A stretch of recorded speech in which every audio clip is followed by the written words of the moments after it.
I'm going to talk about change management and systems and kind of group those two things together because my experience has been kind of go hand in hand. Uh, Change management is a thing of its own, and then systems I could definitely go into much lengthier conversation about. But my primary focus with this was to talk about change management, and to do that, I have to talk about systems a little bit. Change management is you want to implement a change to something. We've all done this, and we've all managed it somehow. It's I want to even just at the basic level of I want to change and start doing this in the morning instead of this. It takes a little while to get the routine going, especially if you're trying to start a new workout routine, something like that. Maybe you've struggled with this, but more so, I'm talking about change management as far as from a business standpoint. It's a highly talked about topic, and it's a very labor intensive process, and it happens a lot. The the reason it is it's like I think the statistics from when I first learned about it are like 70% of all change management fails. So then everyone keeps debating it, discussing it, and anyway, I've been a part of a lot of organizational changes throughout my career, and I've seen a lot of them. Uh, I've seen them successful, and I've seen them fail. Either way, it's well. Anyway, I want to go through. I don't want to get into the semantics of why they failed or why they didn't fail and all that. I just want to present a method I have found that works really good for implementing change, especially when you have no constraints. It's a big factor a lot of people leave out whenever they're discussing their ideal strategies is they forget to tell you about the constraints. So if I have no constraints, this is the kind of change management I would do. So I would build a um, no, this is the type of change management I have done. And this is why I talked about systems. It starts with the system.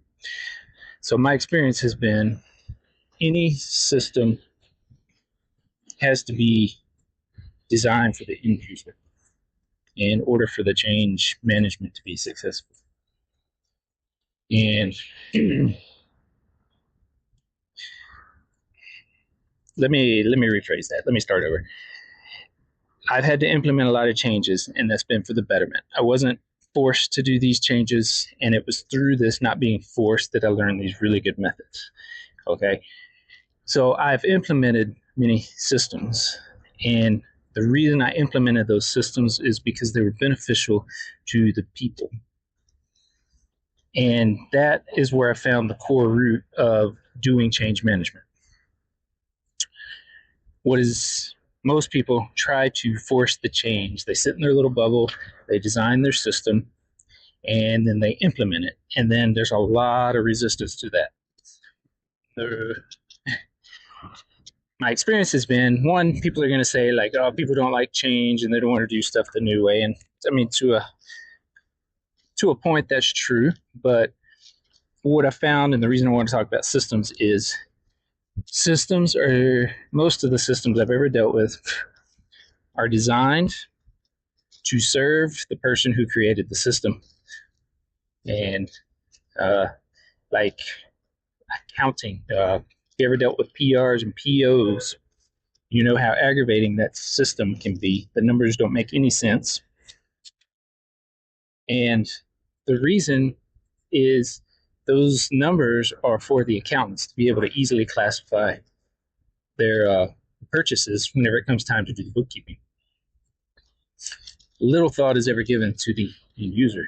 And that's just one example, but I think there's numerous examples of this. If you look at any system, especially one nobody likes, the system is usually designed to serve whatever that system is reporting to, or whoever made the system. It pushes all that back up. So that's where basically the core thesis of the whole thing is if you want change management to take place, you have to design a simple, so good, and so easy to use that it would be stupid not to change. And that's the systems I've implemented, right? Because I wanted to implement them because I knew they would help the people that I'm implementing.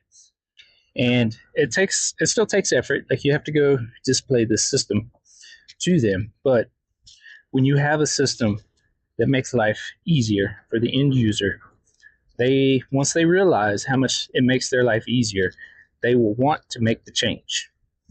And to me, that's the core fundamental failing of and why most change management fails. No one considers the end user or the frontline user, the person doing the initial reports.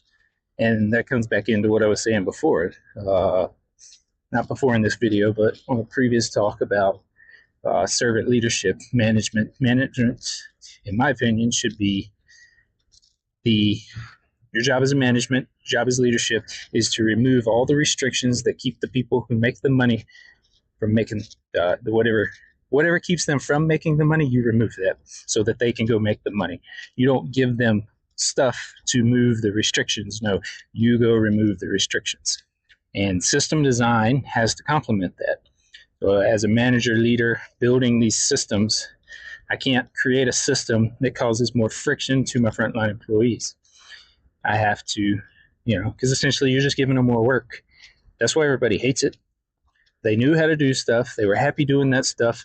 And the new system is clearly there to not serve them, not make their life easier, for more reporting and to serve the system. So it just simply becomes design a system that makes everybody's life easier. And I don't mean the person who the system's working for. I mean the person who wants to put the information into the system.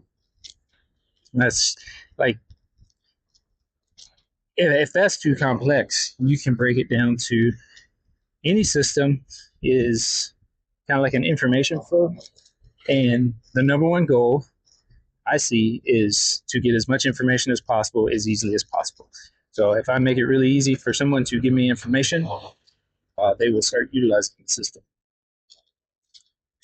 It's ends up being rather short. I think it's a simple concept.